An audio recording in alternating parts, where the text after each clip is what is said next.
பிரிட்ஜோவுடன் கடலுக்குள் மீன்பிடிக்க சென்ற திரு பிரிட்டோ என்ற ஒரு மீனவர் நம்மிடம் இருக்கின்றார். நாம் அவரிடமே பேசலாம். பிரிட்டோ, நடுக்கடலில் நடந்தது என்ன? நான் கடந்து போனது 4 மணிக்கு போனோம். நைட்டு 4 மணிக்கு போனோம். கரெக்டாக 11 நாட்டிக்கல் மேலே 18 கீழே மேலே 10 கீழே 28,800 நான் பால் வைக்கும்போது அந்த பொசிஷன் நம்பரு 11 நாட்டிக்கல் பால் வச்சு 7 மணிக்கு பால் வச்சோம். பால் வச்சு 9 மணிக்கு பாடன்னு இருந்தோம். சரி 9 மணி 10 மணி பாடணும் எனக்கு 9:45 ஆகிட்டு. 2 நேவி வந்துச்சு, சின்ன நேவி பைக்கு தான். அது 2 பேர் தான் இருப்பாங்க. சின்ன நேவி தான். ஒரு பைக்கில் வந்து 2 பேர் தான் இருப்பாங்க. 2 நேவி வருவாங்க. நேவி வருதுன்னு சொல்லிட்டு தம்பி சொன்னா, நேவி வருது பாடுவாங்கன்னு அப்படின்னு. என்னப்பா நம்மளெல்லாம் படக்குது, ஏன்ப்பா பாடுவாங்கன்னு கேட்டேனா.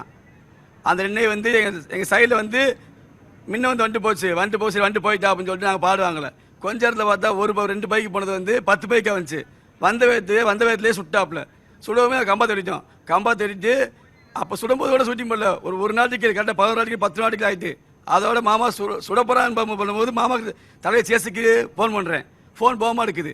ஃபோன் அடுத்த ஃபோன் பண்ண பார்த்து சுட்டானுங்க. சுட்டோடனே தலையை சேஸுக்கு ஃபோன் பண்ணுறேன். மாமா இப்படி சுட்டானு மாமா அப்படின்னு. மாமா சுட்டானு மாமா, கோஸ்ட் கார்டுக்கு ஃபோன் பண்ணுங்க மாமா அப்படின்னு. அவங்க கேட்காங்க, அப்பா எங்கே போடக்கி அப்படின்னு. மாமா 10 நாட்டுக்கு தான் இருக்குது, 1 மணி நேரம் 1 நேரம் ஆகும் மாமா. ஏன்னா இப்போ மணி 11 மாமா, நான் 12 மணிக்கு வந்துடும் மாமா, நீ நேவி கோஸ்ட் கார்டு ஃபோன் பண்ணுங்க மாமா சொல்கிறேன். அப்போ நான் கோஸ்ட் கார்டுக்கு ஃபோன் பண்ணிட்டேன்ப்பா, வந்துருப்பான்னு சொல்கிறாப்புல. திருப்பி அவன் அந்த கேட்கான், என் மகன் தான் பிச்சோன்னு சொல்கிறவன். அவன் கேட்கான், என்ன சித்தாப்பா ஃபோன் பண்ணிட்டலாப்பான்னு கேட்கான். நான் ஃபோன் பண்ணிட்டேன் சேசமா, நான் ஃபோன் பண்ணிட்டேன், நம்பி இருக்கேன், கோஸ்ட் கார்டு வந்துருப்பா அப்படின்னு. என்னப்பா இன்னும் வரக்கானா அப்படின்னு. திருப்பி இவங்க ஃபோன் பண்ணுறேன் சேசமாக்கு, மாமா கோஸ்ட் கார்டு வருதா மாமா அப்படின்னு. வருதுப்பா அப்படின்னு சொல்கிறாப்புல. 10 நாட்டுக்கு 9 நாட்டுக்கு ஆகிட்டு. அப்பவும் கோஸ்ட் கார்டு வரல.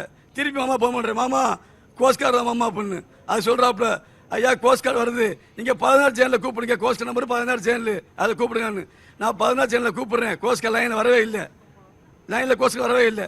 அதோட வந்து கேட்கேன், மவன் என்னம்மா இன்னும் வரக்கானா அப்படின்னு. என்ன ஸ்தாப்பா சொல்கிறேன் இன்னும் வரக்கானா எனக்கு அப்படின்னு. அவன் நின்று பேசிட்டா இருக்கான்ட்டு 1/2 மணி நேரம் நின்று பேசிக்கிருக்கான். ஒரு காமரா கரெக்டாக ஒரு 1/2 மணி கழிச்சு சொல்கிறான், இப்போ எனக்கு குறுக்கு வலிக்கு பாப்புன்னு சொல்கிறான். ஏன்னா ரத்த ஓட ஆரம்பிச்சிட்டு குறுக்கு வலிக்கும் போது உட்காராமனு சொல்கிறேன். அவன் சொல்கிறான், எப்பா எனக்கு குறுக்கு வலிக்குதுப்பா அப்படின்னு. நான் காலை தடவி விட்றேன். எப்பா எனக்கு மாறியா வருதுப்பா சொல்கிறான். ஏன் மாறியா இருக்கு சொல்கிறேன். ஏன் மாறியா இருக்கு, இல்லைப்பா எனக்கு மாறியா வருதுப்பா அப்படின்னு. அப்போ காலத்தில் துணிச்சு கட்டுறேன். கெட்டுற போது அது சொல்கிறாப்புல, துணி வச்சு கழித்து சொல்கிறேன். அப்பா கோஸ்ட் கார்டுக்கு திரும்பி மாமா போன் பண்ணுறேன். மாமா என்ன மாமா நேவி ராமன் கேட்கேன். இல்லைப்பா நேவி என்ன இப்போ நேவி மண்டை வந்து கிளம்பலப்பா அப்படின்னு சொல்கிறாப்புல. மண்டை வந்து கிளம்பி சொல்கிறாப்புல. கிளம்புன்னு சொன்ன உடனே அந்த உடனே வந்து வந்துக்கிட்டு அவனை பார்க்கும்போது இறந்துட்டான். அதோட வந்து கரெக்டாக 7 நாட்டுகள் 3/4 மணி நேரம் உயிர் இருந்துச்சு. 3/4 மணி நேரம் உயிர்ந்த பின்னாடி அதுக்கப்புறம் நேவி வர காரணத்தினால அவன் இறந்தான். என்ன மாமா என் மகனை கொண்டிட மாமா அப்படின்னு அவங்கள்ட்ட கேட்டேன். நான் என்னப்பா ஒன்று கோஸ்ட் வரலையப்பான்னு அவங்க அழுதாப்புல. அந்த உடனே சட்டிக்கு வந்துட்டேன். கரெக்டாக அவன் உயிர் 3/4 மணி நேரம் இருந்துச்சு.